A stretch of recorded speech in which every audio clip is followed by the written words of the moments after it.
The Red Sox are targeting Luis Rengifo of the Los Angeles Angels, a utility man who can really do it all. He's done it for the Angels for the past 6 seasons. The Red Sox are targeting him for the middle of the order.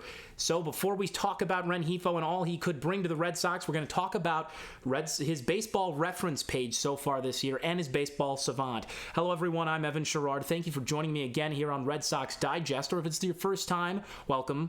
And please make sure that you subscribe to make sure that you're keeping up with everything Red Sox related. The trade deadline is July 30th. That's in just a week. So make sure that you're subscribed so that you can get all your Red Sox news right here. We'll be covering it all. So without further ado, let's just take a look at the message that was sent to make sure that, hey, Luis Rengifo, he's coming here. So let's take a look at this. This is from Chris Cotillo, who's a Red Sox insider, and he said that Luis Rengifo is now a target of the Boston Red Sox coming into that final week. The Red Sox have just lost 4 straight, 3 to the Dodgers and 1 to the Rockies last night, and they could use some help offensively with bringing runners in. I talked about that in the video about Jameson Taillon and how the Red Sox batting has been really good. It's not the problem, but they lead the AL in runners left on base. So they really need to deliver, and they need to stop striking out. That's one of the top things that they did. So without further ado,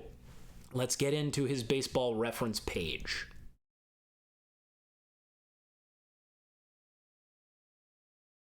So when we're taking a look at a baseball reference page, this is specifically Luis Rengifo. So he's played 6 seasons in the MLB so far, all with the Angels, and he's currently batting .315 with a .358 on-base percentage. .315, anything above .300, that is elite. They say that if you go 3 for 10 in the major leagues, you bat .300, that's a Hall of Fame career, and that's absolutely true. So he has been a fantastic batter this season, batting .315. We've just got this one season pulled up because we want to see what he's doing right now. I don't want you to get caught up in all the other numbers that are here. 22 stolen bases really stands out to me, and the reason that it does is because that is a lot.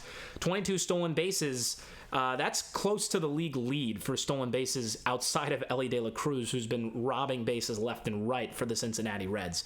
But that is him, and this is Rengifo. Another stat that I really like seeing here is his OPS plus, and that is up at 124. And what that means is when you have a plus statistic, so ERA plus, whatever plus, this is OPS plus, 100 is league average.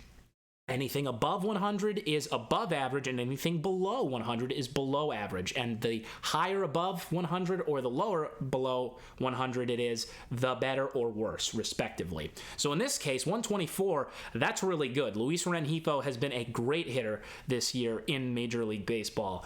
He's only walked 13 times, but he's only struck out 36 times. And we're going to get to a little bit more about that when we take a look at his baseball savant. But if and when the Red Sox trade for Luis Rengifo, they are going to be getting a guy that they can throw right in the middle of the lineup to really drive in some runs. I was talking about how the Red Sox are struggling driving in runs. Rengifo can help with that. Absolutely. This guy doesn't strike out. So you imagine the Red Sox get into a full count with the bases loaded against the New York Yankees down the stretch.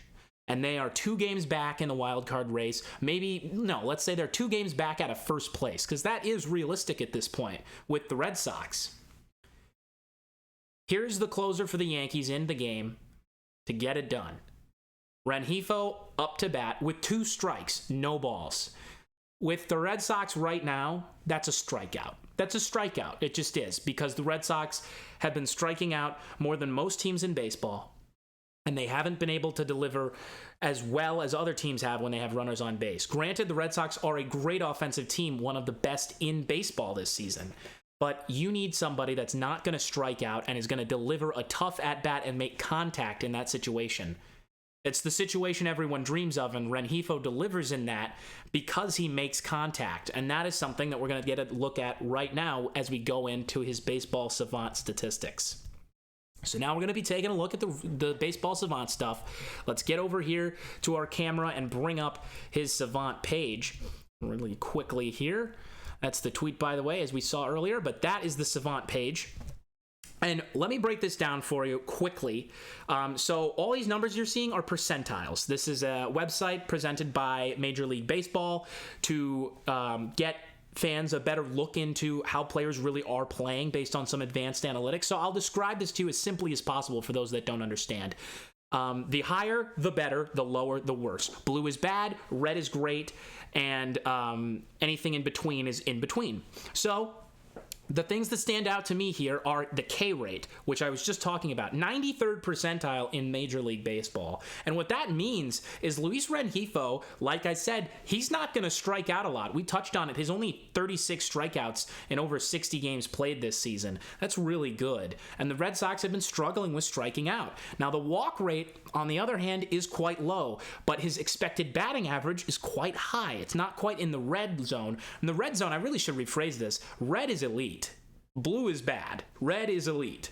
And he has been an elite player in terms of striking out. He's better than 93% of the major leagues this year at striking out. So he doesn't do it very much. I know that can be confusing. You might see 93%. Oh, he strikes out more than... No, that's not what that means. In this case, that is good.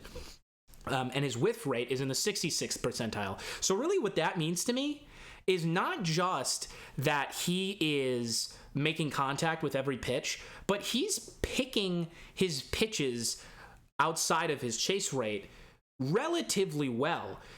This guy is considered one of the better bad ball hitters, and Red Sox fans who are in tune with the team might know of a really good bad ball hitter that we have. He plays third base. He's a perennial All-Star World Series champion. Rafael Devers, the kid, La Carita, is fantastic at third base, and he chases a lot. Chases out of the zone. So chase percentage will mean anything that's not a strike, so not in that strike zone rectangle there that you're seeing on TV, according to Major League Baseball. But he squares up everything that he swings at. 72% is really good. So when we're talking about Luis Rengifo, the Red Sox would be getting a guy that is going to be a plus offensive player, and he can play at second, third. I'd like to see them use him at first. We'll get a little bit more into that when I talk about where he fits in with the Red Sox towards the playoff push that they're on right now.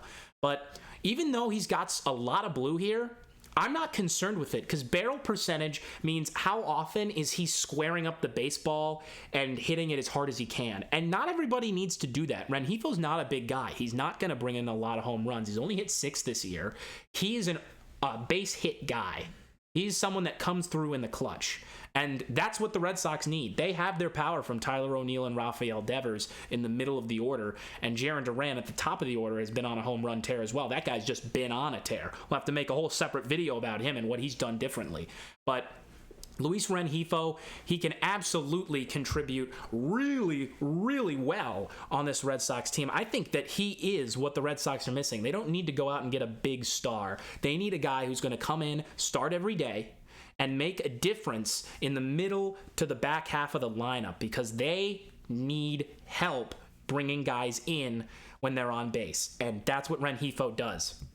So, without further ado, let's kind of get a look at the rest of his stats that are kind of showing up here. So, these are Rengifo's basic stats. Caught stealing 6 times, which, although you can say, hey, he's been caught 6 times, stolen 22 bases. This guy's, maybe he's not as good of a base runner as he is fast. I will counter that by saying that Rengifo is an aggressive base runner, which means that he's going to run. So while that can be a double-edged sword, that means that he is going to steal a lot of bases. I'll take the 22-6 ratio any day of the week. And those 36 strikeouts, if you're telling me that you're going to have a player that has less than 15 more strikeouts than he does stolen bases, that's fantastic. That's fantastic. Those are made outs versus bases stolen, which is basically, you got a single, you basically earned a double right there. So let's get back to those stats. I just had to be on the screen for that because I thought I'm just kind of realizing that as I'm looking. As we see, these are the positions he's played this year. So he's DH'd, he's played right field, he's played short, he's played third, and he's played second. And I'm seeing those all at the positions. 5 is third, 4 is second, H is designated hitter, 9 is right field, and 6 is shortstop. So let's talk about where he's going to fit in with this Red Sox team if and when they go and get him. So Rengifo on the Red Sox is going to fit in really in the middle of the order is what I'm thinking when we look at some of these. Let's just give a nice little image of Rengifo up on here while I'm talking about him. Well, I guess we'll just go here. Sorry, I don't know what I was thinking was there. But Rengifo, like I was saying, he's going to fit in the middle of this lineup, maybe second or third, depending on how they want to flex this. Looking at how the Red Sox line up their team, they usually will start with Jarren Duran leading off, and he's stolen a bunch of bases. He's a great leadoff guy, maybe the best in the game this year. I'd really have to look around to see if there's someone better, but Jarren Duran's been one of the most valuable players in baseball, point blank. So Duran leads off, and then this is where you probably get the substitution here. Now, I know that Rengifo hasn't played first base, but because he's a utility guy and he's played everywhere, I'm sure he wouldn't decline it if they offered it to him. Dom Smith has been up and down this season, and to me, he hasn't been a player that I look at and go, that's a guy that if I had an option to upgrade, I wouldn't upgrade. Now, granted, Tristan Casas is going to be coming back in August, and that's going to be huge for the Red Sox, especially when it comes to bringing in runs. But I think Rengifo could play some first base. Let's just try him out over there, or we throw him at second base, and David Hamilton will come off the off the bench. My goodness. And so you have Rengifo at second, batting probably second. And in that case, you've got Duran. Picture this. Duran, base hit. Duran, stolen base. Rengifo, single the other way. Duran scores. 1-0 Red Sox. It's that easy for the Red Sox to bring in runners off the base path. And if you want him, you could fit him into the middle of the order, maybe 3, 4, or 5. 5 would be a great spot for him as well. So you'd have Duran 1. 2, you'd have either O'Neill, Devers, Hamilton, or Wong. Connor Wong is another guy we got to talk about because his offensive stardom has been incredible this year. A great defensive catcher as well, and fast. But I'm getting beside my point here. So you got, let's say we got Duran, Wong, Devers or O'Neill. O'Neill, Devers. So you got the lefty. You've got, who do we have batting second again? Wong, righty. O'Neill, righty. Lefty, Devers. 5th, Rengifo. So you get 2 of these guys on, or 1 of these guys, and then you get to the 5th batter.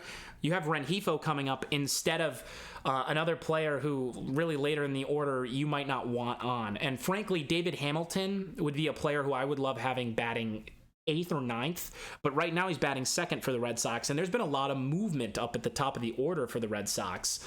So Rengifo will be coming in to a team that can use him in the middle of the order, and also could use him at the top of the order. He's not just available to be used in the field. So again, let's take one last look at some of these stats that he's got. This guy, he at the end of the day, he doesn't strike out. His expected batting average is pretty high, better than most, and he doesn't hit the ball that hard, but he doesn't need to, especially in Fenway Park where that right field corner is pretty short if you can get it out on that porch. Otherwise, you got to drive it 385 feet, and that's not good for anyone. So overall, my final thoughts here on Rengifo is he would be a fantastic pickup for the Boston Red Sox. I think they need to do it right now. Get it done. Show the fans, show the team especially, that we're all in. And remember, like I said in the video about Jameson Taillon, resources will not be a problem when it comes to doing everything we can do to be a winning championship team. Sam Kennedy, the president of the Boston Red Sox. Folks, if that's not enough to hype you up for Luis Rengifo, I don't know what will be. Rengifo will fit in perfectly on the Red Sox if they continue to target him and get that trade done. Thank you all for watching, everybody. Stay tuned for more. We're going to have a video about James Paxton coming right up. Stay tuned. Thank you for watching Red Sox Digest. I'm Evan, signing off.